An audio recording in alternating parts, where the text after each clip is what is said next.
Bonjour tout le monde, c'est Romilou. Je suis trop contente de vous retrouver aujourd'hui. Et bien déjà pour vous dire merci, un énorme merci pour toutes celles et tous ceux qui ont déjà acheté mon oracle. Comment vous dire à quel point je suis touchée. J'espère qu'il est arrivé à bon port pour la plupart d'entre vous et que vous allez pouvoir me faire des retours. Alors, je voulais faire une petite modification. Donc, effectivement, cet oracle est en vente sur mon site YouTube, sur ma page, sur la première page.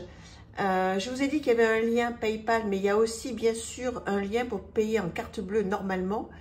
Et vous pouvez aussi me faire un virement. Hein. Donc, ce n'est pas uniquement PayPal. Donc, pour ceux qui ne l'ont pas, ne vous inquiétez pas. Vous pouvez le commander sans souci via une carte bleue tout à fait normale. Alors aujourd'hui, je voulais qu'on voit ensemble quelques illustrations à nouveau et puis éventuellement vous lire un petit peu de texte. Alors donc ça c'est le dos, d'accord, donc des tranches neutres, voilà, très bonne qualité, je suis vraiment très contente et avec donc un côté glossy mais pas trop, juste comme il faut. Donc voici la carte des conflits avec le saloon. L'été, puisque vous avez donc toutes les saisons. Alors ce qui est important d'avoir bien en tête, c'est que c'est un jeu. Alors vous pouvez faire de la divination avec, bien sûr. Oula, je ne sais pas ce qui est tombé à côté. Vous pouvez faire de la divination avec, bien sûr, mais voilà, moi je vous conseille plutôt de l'utiliser en développement personnel, puisque vous verrez que dans le livret, il y a beaucoup de questions à se poser. Pas sur toutes les cartes, hein. Il y a donc 40 cartes dans ce jeu et donc il y en a une trentaine avec lesquelles vous pourrez faire effectivement du journaling, du travail de l'ombre, du shadow work aussi effectivement. Donc voilà, beaucoup de thèmes, hein, beaucoup de thèmes de maisons, des maisons, donc comme c'est noté, hein, donc quand les lieux nous parlent, moi je suis très sensible aux lieux. C'est pour ça que j'ai toujours voulu faire, c'était un rêve de faire un oracle sur les lieux qui me parlent. Et je ne sais pas comment c'est pour vous, mais souvent quand j'arrive dans un endroit, tout de suite, j'ai un bon ou un mauvais ressenti. C'est dingue, c'est à ce point, c'est... Donc voilà, donc avec Marie Besnier des éditions Atlantis, que je remercie encore, mais tellement du fond du cœur, de m'avoir fait toutes ces sublimes illustrations en aquarelle. Et bien donc avec Marie nous avons fait cet oracle et on va aller lire une petite carte si vous voulez. Voilà, qu'est-ce que vous en pensez de ce jeu? Dites-moi. Je suis un petit peu plus calme que la dernière fois quand il est arrivé parce que j'étais tellement excitée, tellement heureuse. Là j'ai pas arrêté de vous envoyer plein de choses, plein de vos colis quoi. Et voilà, donc là je vais essayer de me poser un petit peu cette semaine. Voilà un petit peu, donc là je vous le repasse au calme. Insécurité. On regarde celle-ci. Allez, 31. Donc le guidebook. 31, la carte 31, insécurité 149. Alors, oui, il y a des questions là-dessus. On va peut-être pas le faire entier parce que ça va être long, mais...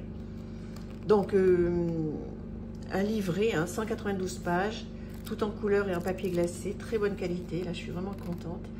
Donc vous avez des mots-clés, désordre intérieur, insécurité, travaux à prévoir, déséquilibre, écroulement, confusion. La maison du désordre est un lieu où règne le chaos, où les murs semblent craquer sous le poids des tensions accumulées et où chaque recoin reflète une perte de contrôle. Mais cette maison n'est pas un espace à fuir. Elle est un miroir, une messagère, un rappel que parfois les déséquilibres extérieurs ne sont que le reflet de ce qui se joue à l'intérieur. Elle t'invite à te poser même au cœur de cette confusion et à observer ce désordre avec bienveillance. Chaque objet déplacé, chaque fissure ou bruit résonne comme une vérité enfouie qui cherche à remonter à la surface.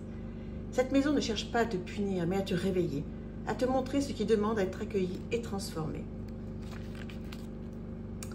Le chaos de la maison des ordres peut te sembler écrasant, mais il est porteur d'un message. Il est temps de lâcher ce qui ne sert plus, de revoir ce que tu portes en toi et autour de toi. Peut-être est-il temps de te demander ce qui encombre ton espace, ton cœur et ton esprit. Quelles habitudes, croyances ou relations contribuent à cet état de désalignement? Donc voilà une première question que vous pouvez vous poser, prendre un petit carnet. Je vous laisse lire la suite et on va aller sur une autre question.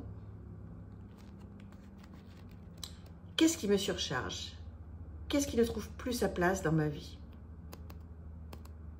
Elle te demande d'accepter que parfois il faille traverser l'inconfort pour avancer. Le désordre n'est pas une fin en soi, mais une étape transitoire qui te guide vers la clarté. Cette carte te tend la main pour transformer le désordre en une opportunité de renouveau, pas à pas, en nettoyant, en triant et en laissant partir ce qui ne te sert plus. Tu te rapproches d'un espace intérieur et extérieur où règne l'harmonie et la sérénité. Voilà un petit peu, alors j'ai pas tout lu, le style voilà, de mes textes. J'espère qu'ils vous plairont. N'hésitez pas à revenir vers moi. Vous savez qu'il y a une petite boîte, une petite boîte dans la grande boîte. Voilà. Et j'espère que tout ça vous plaît ou va vous plaire. Voilà, tellement heureuse, tellement émue de vous faire partager ce bébé. Je vous embrasse très très fort. Voilà, cet oracle est à votre disposition et en vente. Merci, merci pour votre soutien. Je vous embrasse très très fort. À bientôt.